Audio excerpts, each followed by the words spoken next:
인간은 영과 육을 가지고 있습니다. 우리 육체는 흙으로 지음을 받았지만 하나님이 그 안에 성령을 불어 넣으셨습니다. 그러나 육의 타락으로 영은 죽고 육신은 죄의 지배 아래 있게 된 것입니다. 그래서 이 육신의 사람은 육체의 욕심이 인도하는 대로 끌려다닙니다.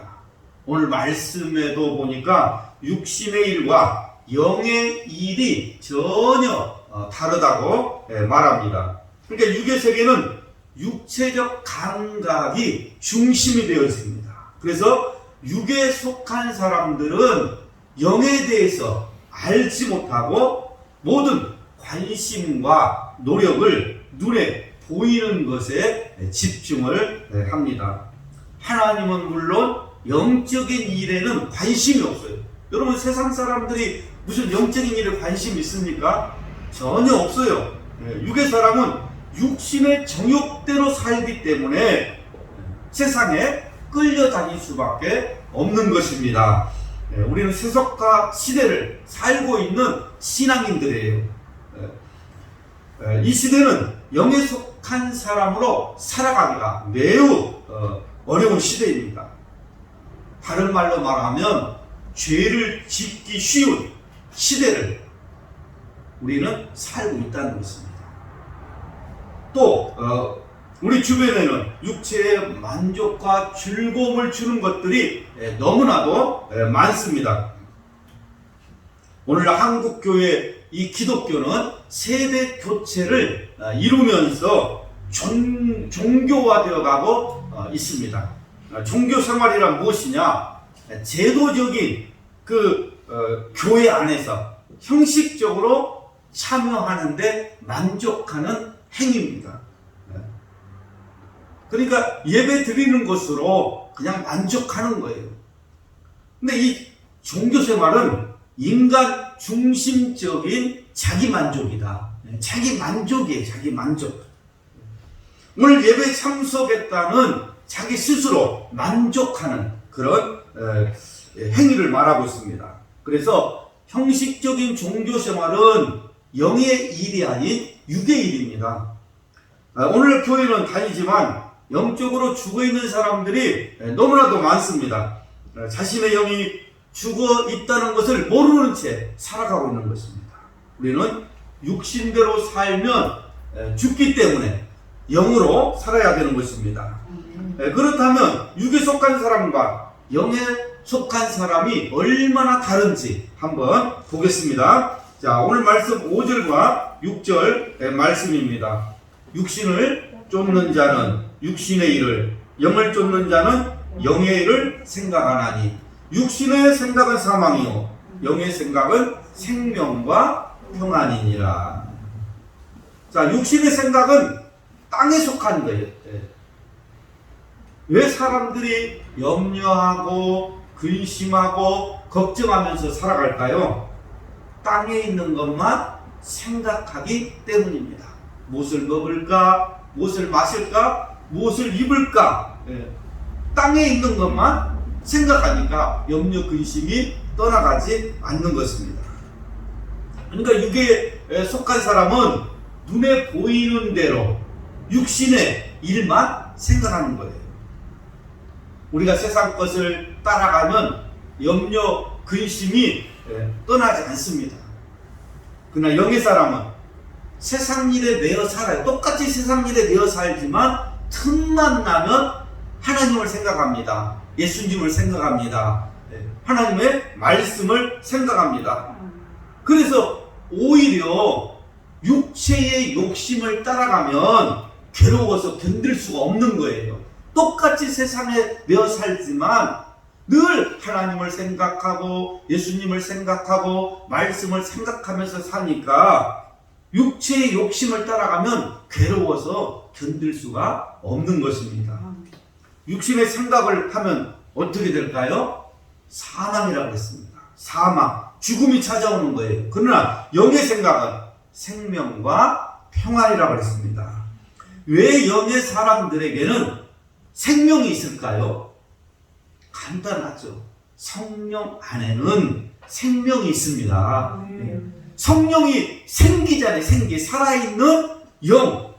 그러니까 성령 안에는 생명이 있는 거예요. 그래서 영의 사람들에게는 생명이 있고 평안이 있는 것입니다. 성령님이 내게 임하면 나를 괴롭히는 모든 죄와 사망으로부터 벗어나기 때문에 그곳에는 평안이 있는 것입니다. 예수님은 생명입니다. 성령님이 생명이고 예수님이 생명이에요. 사탄이 예수님을 십자가에서 죽여도 예수님은 생명이시기 때문에 부활하시는 것입니다. 그러니까 생명이 있는 곳에는 죽음이 존재하지 않아요. 예수님께서 가시는 곳마다 기적이 일어났습니다. 그 기적이 무슨 기적입니까? 살리는 기적. 살리는 기적. 병든 자가 살아나고 죽은 자가 살아나고 가정들이 살아나고 사업이 살아납니다. 무엇이 그렇게 했습니까? 왜 예수님이 가시는 곳마다 살아나는 기적이 일어났습니까? 예수님 안에 생명이 그렇게 한 것입니다. 예수 안에 생명이 그렇게 한 거예요. 예수님이 생명이시니까 가는 곳마다 살아나는 역사가 일어난 것입니다. 성령님은 살리는 영이에요. 살리는 영. 성령께서 역사하면 영혼이 살아납니다. 얼굴 표정도 살아납니다. 여러분 은혜 받은 사람 보세요. 얼굴 표정이 다르잖아요. 어둠이 다 떠나가고 얼굴 표정이 달라지잖아요. 말도 살아납니다. 여러분 성령에 충만하면요 말도 살아나요. 말도 살아나. 어떤 사람이 아주 급하고 좀 과격한 사람이 있었어요. 그냥 조금 저기 하면 입에서 막 신발끈이 나오는 사람이 있었어요. 근데 이분이 은혜를 받으니까요. 은혜 받으니까 자기는 꽃하고도 대화를 한다는 거예요. 아니 그래서 어떻게 꽃하고 대화를 해요? 그랬더니 야, 꽃만 보면 그렇게 예쁘다는 거예요. 그래서 꽃을 만져주면서 너는 참 예쁘구나. 어쩌면 향기도 이렇게 좋니? 향기도 참 좋구나. 그러면서 대화를 한다는 거예요. 새들하고도 대화를 하는데 너는 참 노래를 잘하는구나. 어쩜 그렇게 예쁘게 노래하니? 아니 새가 아침서부터 시끄럽게 하면 그렇잖아요. 근데 이분이 은혜 받으니까 말도 달라지고 얼굴 표정도 달라져요.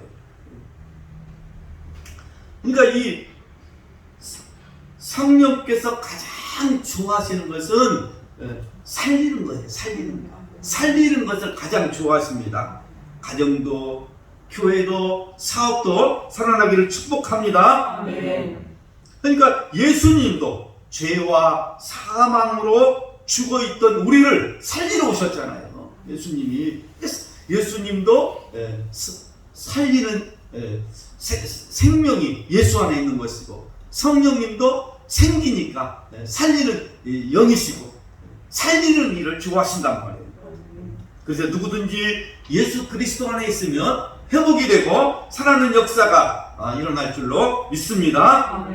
이제 우리의 삶은 분명해졌습니다. 우리는 하나님의 영으로 성령으로 인도받는 삶을 살아야 합니다. 성령님의 인도를 받을 때에 우리는 육에 속한 사람이 아니라 영에 속한 하나님의 사람이 되는 것입니다. 이제 더 이상 죄의 힘이 나를 이끌어가지 못하게 하십시오. 육신의 생각이 나를 이끌어가지 못하게 하십시오. 죄와 점점 멀어져가는 삶을 살고 또 이제 육신의 이 생각을 우리가 잘라내야 되는 것입니다. 육신의 생각은 사망이라고 그랬습니다. 죽음이 오기 전에 어떻게 해야 될까요? 여러분 육신의 생각은 사망인데 그러면 죽음이 오기 전에 우리가 어떻게 해야 될까요? 회개해야 되겠죠. 회개해야죠. 하나님 내가 잘못 살았습니다. 내가 잘못했습니다. 다시는 안 그러겠습니다. 회개해야죠. 그런데 다시는 안 그런다 해놓고 내일 가면 또 어떻게 해요? 또 똑같단 말이에요. 내가 경험 다 했잖아요. 다시는 안 그럴게요. 해놓고 또 가서 며칠 지나면 또 그렇게 하고 있어요. 어떤 아이가 있는데 장난감을 사는데 다시는 이제 사달라고 하는데, 근데 장난감 가게만 가면 또 집는 거예요. 아니 지금 너 다시는 안 산다고 그랬잖아. 아, 이거는 잊어버렸다는 거예요. 그리고 이건 집에 없다는 거예요. 그러니까 또 사야 된다는 거예요. 다시는 안 산다고 그래놓고, 그럼 우리가 그래요. 다시는 안 그러겠습니다 해놓고 또 우리의 행동이 반복한단 말이에요. 그게 회개가 아니죠. 회개가 무엇이냐? 내가 나를 심판하는 것이 회개다. 내가 나를 심판하는 것이 회개다. 자, 다른 사람이 나를 심판하면 어떻게 될까요? 다른 사람이 나를 심판한다. 그것은 정죄가 되는 거예요. 비판이 되는 거예요. 그렇죠? 다른 사람이 나를 심판하면 비판이에요. 정죄예요. 하나님이 나를 심판하면 어떻게 될까요? 그거는 징계입니다. 얻어 터지는 거예요. 네. 그러니까 내가 나를 심판하는 것이 회개다. 다른 사람이 나를 심판하기 전에, 하나님이 나를 심판하기 전에 내가 나를 심판해서 회개의 자리로 가는 것이 지혜로운 사람입니다. 할렐루야. 내가 나를 심판해야 돼요. 그것이 회개라니까요. 하나님이 심판하시면 그건 매 맞는 거예요. 매 맞는 거예요. 그래서 매 맞고 교회 나온 사람들이 부르는 찬송이 있잖아요. 무슨 찬송일까요? 전부여의치 없어서 손들고니다.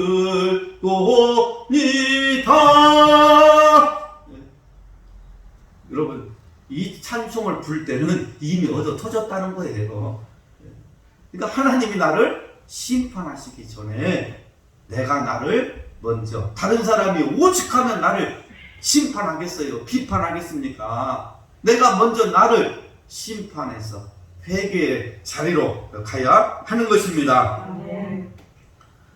난 내가 이렇게 살았으면 좋겠다.